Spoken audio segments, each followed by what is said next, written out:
Hey, salut à tous, j'espère que vous allez bien. On se retrouve ce soir pour le débrief du match OM Rennes.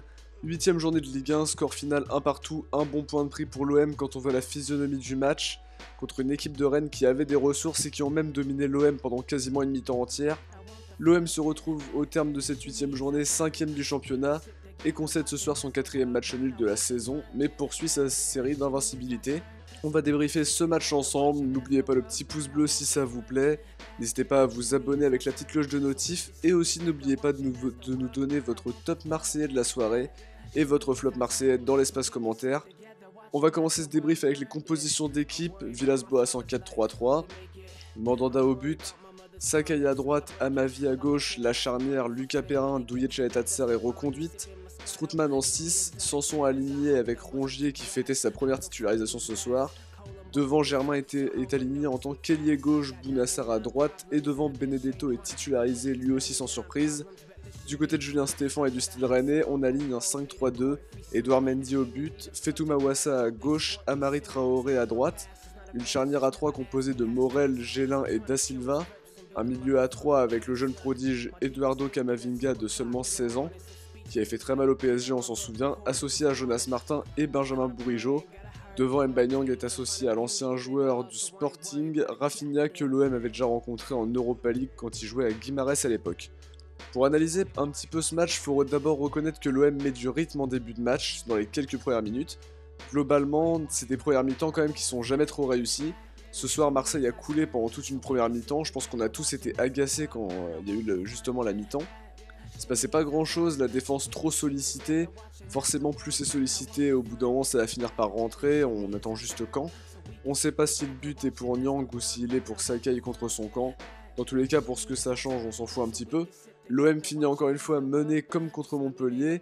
Là où c'est intéressant dans cette analyse, c'est que le groupe se donne les ressources nécessaires pour inverser la tendance. Je pense que c'est déjà une belle victoire pour Villas-Boas qui a pu réorganiser l'équipe à la pause. Il sort à Mavi, il fait rentrer Radonjic pour apporter offensivement. Benedetto a pu être trouvé un peu plus, il avait touché que 8 ballons il me semble en première mi-temps si je me rappelle bien de la stat.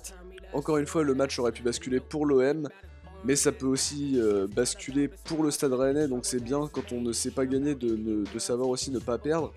En termes de finition, c'est toujours pas ça. La deuxième mi-temps a été bien mieux négociée par l'OM que la première, où il n'y avait aucune vitesse dans le jeu, quasiment aucune combinaison, des passes imprécises ou du jeu vers l'arrière. Autre point que je voulais relever un petit peu dans cette analyse-là, Rennes a poussé quasiment toute la première mi-temps, mais l'OM a réussi à ne pas craquer, même à 1-0 pour Rennes. L'OM n'a pas craqué, c'est une bonne chose parce que s'il y avait eu 2 buts d'écart à la pause, ça aurait été sans doute trop compliqué, ça leur aurait vraiment mis un coup sur la gueule, quoi, clairement. Surtout avec cet effectif restreint, on galère un petit peu avec tous les blessés, etc. Voilà, c'est plutôt un bon résultat, je pense. En tout cas, première mi-temps d'une tristesse absolue, puis deuxième mi-temps bien plus vaillante côté marseillais. Si on analyse un petit peu les stats, on voit que l'OM a beaucoup tenté ce soir. 17 tirs dont 5 cadrés seulement, contre 12 et 2 cadrés pour les Rennais. D'où le problème de finition dont je parle depuis plusieurs débriefs côté marseillais, qui commence à devenir un petit peu un problème. La stat de beaucoup de tirs s'explique aussi par le fait que Rennes a bien tenu l'OM à un moment du match, notamment la première mi-temps. Et les Marseillais ont beaucoup plus tenté leur chance de loin, comme ça a pu être le cas avec Sakai, Sanson, Rongier ou Benedetto. D'ailleurs, Rongier qui a failli mettre un très beau but. Possession marseillaise dans ce match, 55% à 45. Un OM d'abord sifflé en première mi-temps par ses propres supporters, puis totalement soutenu par le public du Vélodrome en deuxième mi-temps, c'était impressionnant. On n'entendait plus rien mis à part les encouragements, content en tout cas que l'égalisation arrive sur corner. On parlait dans les derniers débriefs qu'il fallait bien négocier ces corners qui sont des vraies occasions de but. Ce soir, même si tous les corners n'ont pas été payants, il y en a un qui a abouti à l'égalisation. Match très entamé en tout cas, beaucoup de fautes, un peu la caractéristique de l'OM en ce moment. On a tendance à faire quand même énormément de fautes, on prend 4 jaunes dans ce match, tant mieux on prend pas de rouge, c'est déjà pas mal. Une vraie bataille au milieu de terrain, surtout qui a été à l'origine de ça. On va passer directement aux notes des joueurs de l'OM pour ce dernier match. Pour Mandanda, ce sera un 7,5, il sort une double parade importante en fin de match qui permet à l'OM de garder au moins le point du nul. Comme l'a dit Sauzé, ce ne serait pas surprenant que Deschamps le rappelle en sélection cette semaine. Serein et plein de leadership, j'aime beaucoup le Mandanda de ce début de saison. Pour Sakai, ce sera un 7, il a réalisé un match plein d'envie. Défensivement, quelques interventions importantes au poste de latéral gauche, il remplace Amavi à la mi-temps et réalise un très bon match en étant même impliqué offensivement en fin de match. Il a bien tenu la baraque. Pour Lucas Perrin, ce sera un 7,5. Match plein pour lui, autoritaire en défense centrale. Il a réalisé des interventions salvatrices, ils se font très bien dans cette équipe. Quelques relances bien senties, c'est pas mal du tout pour ses débuts en pro. Moi j'ai vraiment été fan de lui ce soir. Il a quelquefois eu un petit peu de mal sur Rafinha ou sur M'Baye, mais en globalité il a tenu son match. C'est très très bien pour un nouveau pro. Pour Douye Tchaeta Tsar, il a fait son match, il se lève plus haut que les Rennais pour égaliser, ça c'est très très bien. Il a contré quelques ballons dangereux, écarté le danger par moment. Je l'ai trouvé plutôt en forme ce soir, hein, très honnêtement, ce sera un 7 pour lui. Pour Amavi, ce sera un 3 complètement dépassé avec Sakai à gauche, on a été beaucoup plus serein. Ça va être compliqué pour Amavi qui montre encore une fois ses capacités très limitées, son inconstance, et on est très très loin du Amavi de 2017-2018. Ça devient très très inquiétant. Pour Strootman, je l'ai trouvé moins flamboyant ce soir. 4,5, je l'ai trouvé très très lent. Il a eu du mal à s'imposer face au milieu Martin Camavinga-Bourigeaud. Très souvent en retard dans ses interventions, c'était vraiment pas terrible. Il commet pas d'erreur ce soir spécialement, mais c'est un match moyen, voire moyen moins. Pour Sanson, ce sera un 6, un match quasiment moyen aussi, mais il a apporté physiquement au milieu en première mi-temps. Il est intéressant pour trouver Benedetto, en principe ce soir c'était compliqué. Il tente sa chance de loin, c'est bien, faut qu'il continue comme ça, on sait qu'il est capable de marquer. Il a fait du bien au milieu, mais c'était loin d'être son meilleur match pour autant. Pour Rongier, première mi-temps difficile à l'image de l'équipe. En deuxième, c'était bien mieux dans un rôle plus offensif, quasiment en 10. Il a fluidifié le jeu, je trouve, sa vision du jeu va être très importante cette saison. Ce sera un 6,5 pour lui, il aurait pu avoir plus si sa première mi-temps avait été moins sur des pertes de balles, etc. Le début de match a été très compliqué pour lui. Pour Germain, c'était aussi un petit peu plus compliqué ce soir. Pour moi, ce sera très très honnêtement, je pense que ce sera un 6 pour Valère Germain. Il a tenté d'ouvrir des espaces, pourtant il a connu une première mi-temps un peu compliquée, mais il a été très très bon dans les retours défensifs, notamment quand il arrive sur la frappe de Flavien Tay avec un 2 contre 2 dans notre moitié de terrain. Offensivement, il a été plus utile placé aux côtés de Benedetto en deuxième quand l'effectif a été réorganisé. Pour Bounassar, je vais mettre un 7, une note qu'on peut trouver un petit peu élevée en principe, mais ce soir il est passeur décisif pour Tchaeta Tsar. Son gros défaut, c'est surtout qu'il a du mal à lâcher son ballon, il s'entête dans un dribble pour perdre le ballon ensuite, mais ce soir il fait de belles passes en deuxième mi-temps, repositionné le latéral droit, il a fait du bien. En pouvant partir de plus bas sur le terrain, il a été dangereux offensivement, et c'est tout ce qu'on lui demande.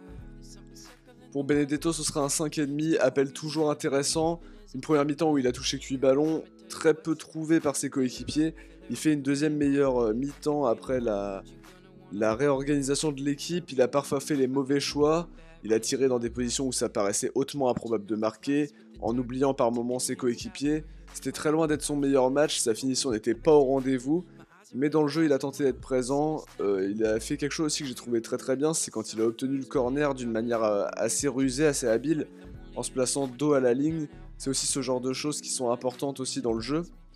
Pour les entrants, Radonjic ce sera un 5, il est à l'origine du corner de l'égalisation, mais il montre beaucoup ses limites. Ça donne jamais grand chose quand il part avec le ballon dans la surface. Beaucoup de ses tirs sont contrés, il repique dans l'axe. C'était encore compliqué ce soir, il a du mal à sortir son meilleur match, quoi. J'ai l'impression qu'il est encore un petit peu limité ou qu'il manque un peu de maturité. Pour Saïfedine Kawi, j'ai trouvé qu'il était bien entré dans le match. Il a donné quelques bons ballons offensifs, son entrée était intéressante. Il mériterait peut-être d'avoir un petit peu plus de temps de jeu plutôt que de bricoler en mettant Sarr ailier droit, etc. Le dernier entrant, c'est le jeune Marley Ake qui a eu ses premières minutes sur l'aile gauche. On l'a pas assez vu, hormis pour une jolie conservation de balle dans les toutes dernières minutes de la partie. Alors pour mon top de la soirée, côté marseillais, ce sera Lucas Perrin. Il s'est montré sous son meilleur jour et il marque des points en ce moment, profitant de la suspension de Camara et de la blessure d'Alvaro. Stopper à l'ancienne, il est solide, même s'il s'est fait dribbler à certains moments, il avait quand même des clients en face, que ce soit Niang ou Rafinha, techniquement c'est bien. Il réalise de bons retours défensifs, et c'est illustré par plusieurs relances prudentes, sans prendre de risques, mais qui écartent bien le danger. Il a fait son match, il a été bien dans son rôle. Mon flop de la soirée, ce sera Jordan Amavi. On le sent en souffrance, il rate une passe en retrait après un beau mouvement collectif. Il n'apporte rien, le but vient une nouvelle fois de son côté. Clairement, faut dire les choses comme elles sont, les gars. On connaît son talent, on sait de quoi il est capable. Il a des atouts, il est rapide, etc. Mais aujourd'hui, ça fait quasiment 1 an et demi qu'il n'y arrive plus. Je pense qu'on est même un petit peu plus long. Ça fait un petit moment, moi déjà, qui me gonfle. C'est impossible de croire encore à ce joueur. Il réalise toujours une erreur. On essaye d'être cool, mais bon voilà, à chaque fois on est déçu par sa performance. Il ne sait pas centrer, il n'exploite pas assez bien sa vitesse, il fait toujours les mauvais choix.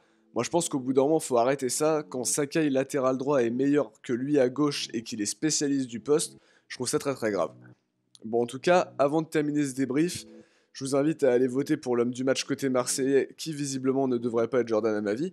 Ça se passe dans l'onglet communauté quand on est sur la chaîne. Vous pouvez voter parmi 5 joueurs qui ont obtenu les meilleures notes dans mon débrief. Pour le Marseillais du match, Dijon-OM, vous avez été 54% à élire Steve Mandanda comme homme du match. En deuxième position, on trouve Lucas Perrin, déjà deuxième pour son premier match en pro, 26% des voix, et Morgan Sanson qui ferme le podium avec 16% des voix. Vous avez en tout cas été plus de 700 à jouer le jeu, merci à tous. Et n'oubliez pas de voter pour le Marseillais du match de ce OM Stade Rennais. C'est déjà la fin de cette vidéo, j'espère qu'elle vous aura plu. On se retrouve très prochainement pour une nouvelle vidéo. Merci à tous de l'avoir visionné, ciao, portez-vous bien et surtout allez l'OM.